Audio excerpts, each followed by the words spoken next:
Yeah, Chubby Base Boxing Basement, yeah, with a late video. Now, yeah, I wanted to do a video for all the main, to preview all the main fights. I've already done Tyson and Gane, but there's some five big heavyweight fights. Anyway, oh, I also did Parker, Simon Keane, but you can check those out. But I don't want to do them all. And one of them that's really caught my excitement from a betting perspective and a fight perspective is Carlos Takam v Martin Bakole. Martin Bakole stepped on the scales just under 300 pounds, right? Yeah, I mean, almost 300 pounds. That's almost 20 pounds more than he's ever weighed before, right? And he's gassed before, right? He gassed against Michael Hunter and got stopped in 10 rounds. Then he weighed 256 pounds. I mean, that was 5 years ago, right? But since then, he seems to have been around the 260, 265 range. Although he's been as low as 251 when he beat Sergei Kuzman, which was a great win. He also stopped Kevin Johnson, and he was 264. Tony Yoka, he went up to 275 and won a majority decision. And his last fight was 280, but almost 300 pounds, 299.5 pounds, right? And I said before, he's lazy, Bakole. That's the problem. He's lazy. He's skilled. He can punch. He's tough, but he's lazy. And before, I haven't seen the weigh, and I said, Takam has got a chance. He's 6.5 decimal, right? 6.5. That means the equivalent. That's 11 to 2 if you're in fractional, right? 6.5 means you put 10 quid on, you get 65 quid back. Okay? And that includes your stake. So that's a winning of 55. I mean, that's big for this, really. Considering Bakole is so fat and out. I mean, like, if Takam can get through the first few rounds, okay, yeah, then Bakole will gas. I mean, that's just enormous. He looks so out of shape. In the last few fights, Takam also beat Tony Yoka on points.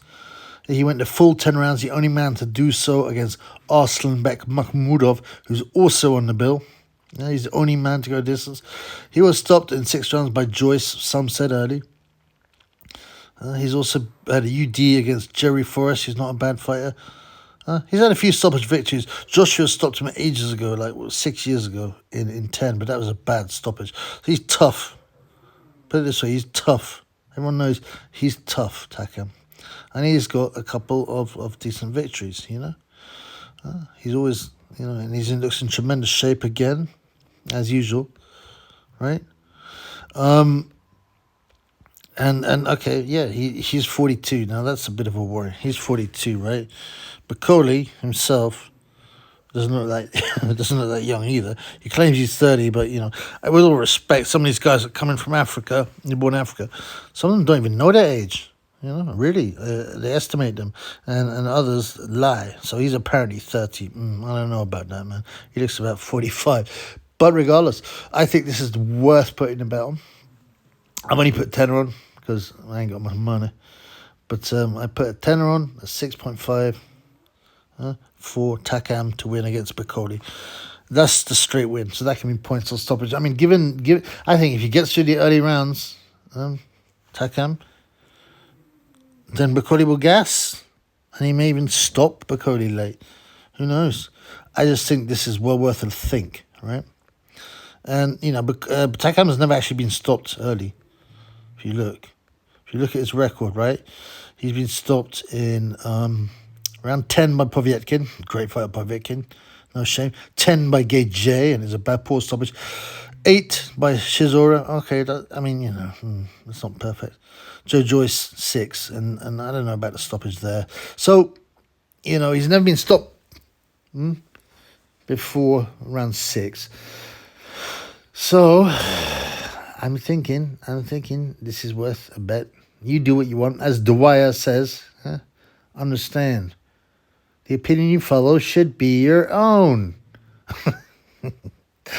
Yeah. And remember, just think of this as an opinion from a stranger online, on YouTube, a free site. If you don't know Dwyer, just watch him for the intro. Yeah.